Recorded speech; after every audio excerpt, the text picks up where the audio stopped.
O Antigo e o Novo Testamento apresentam antecedentes dos eventos finais. A vida não era nada fácil para os cristãos que viveram no primeiro século.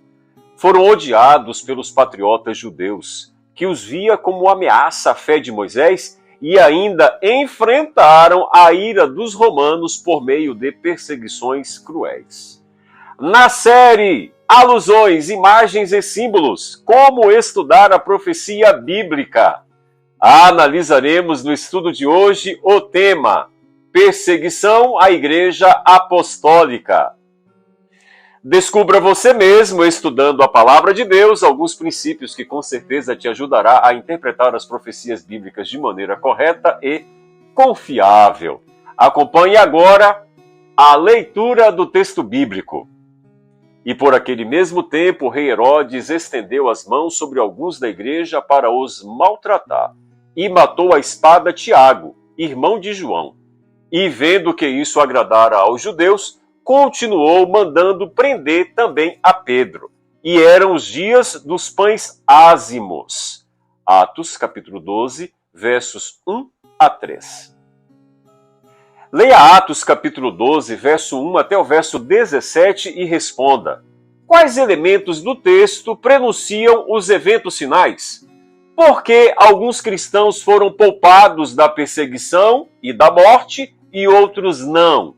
Depois de dizer como Pedro morreria, Jesus disse: segue-me. João 21, verso 19. Isso fortalece a nossa decisão de seguir a Jesus, mesmo diante da ameaça de morte. Eu gostaria de ler o seu comentário. Comenta aí, compartilha esse estudo com todos os seus amigos e vem comigo!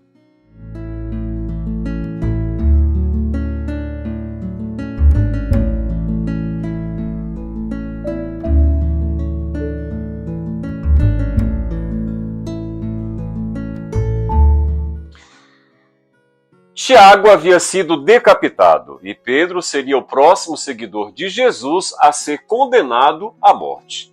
Os cristãos foram perseguidos porque eram seguidores de Jesus e por isso estavam enfrentando a pena de morte. O texto do estudo de hoje destaca a história de Pedro, que apesar de preso por Herodes, foi libertado milagrosamente por um anjo. A igreja que orava incansavelmente por Pedro vivenciou o poder da fé e a intervenção divina. Atos capítulo 12 é um exemplo de como a fé, a oração e a confiança em Deus podem prevalecer mesmo em meio à perseguição e à adversidade. Quando um certo grupo social é considerado perigoso ou de alguma forma danoso ao bem-estar geral, as autoridades são cobradas a fim de que tomem iniciativas de que venham coibi-los. Em alguns casos, a depender do local e das leis que o regem, medidas extremas são tomadas, não apenas para coibir, mas também para eliminar os tais vilões da sociedade. Só que nem sempre o que a maioria vê como justiça realmente o é. Herodes era um rei do povo, não no sentido de atender às necessidades da população, mas de ser aclamado, de ter o seu ego acariciado pela aprovação política de seus atos. Vendo ser agradável aos judeus, Atos 12, verso 3, iniciou uma ferrenha perseguição aos cristãos para os maltratar. Atos 12, verso 1. Tornando-se então algoz de Tiago, o segundo mártir da igreja apostólica. E prendeu também a Pedro, Atos 12, verso 3. Guardou o apóstolo como uma espécie de troféu que ergueria após a festa da Páscoa. O que Herodes não esperava era que sua autoridade não tinha poder algum de frustrar os propósitos de Deus. Enquanto cuidava de guardar Pedro em uma prisão de segurança máxima, milhares de cristãos elevavam aos céus suas orações a favor do apóstolo. Haviam escoltas de soldados guardando Pedro, mas havia um exército de homens e mulheres de Deus em oração intercedendo por ele. Meu amigo e minha amiga, todos nós estamos envolvidos em um conflito cósmico. E acredite, esse conflito está com os dias contados.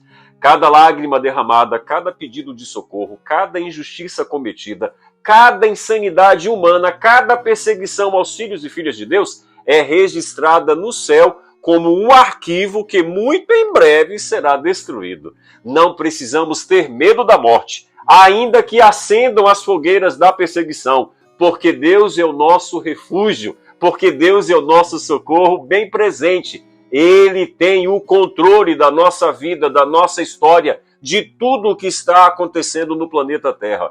E logo, logo, ele dará ordem a Jesus. Vai buscar os meus.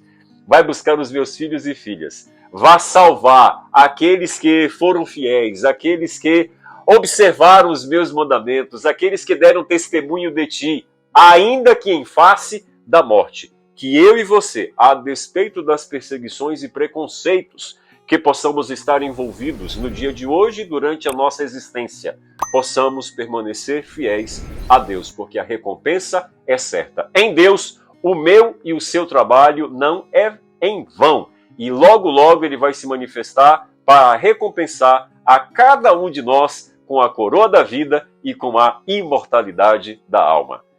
Que Deus te abençoe!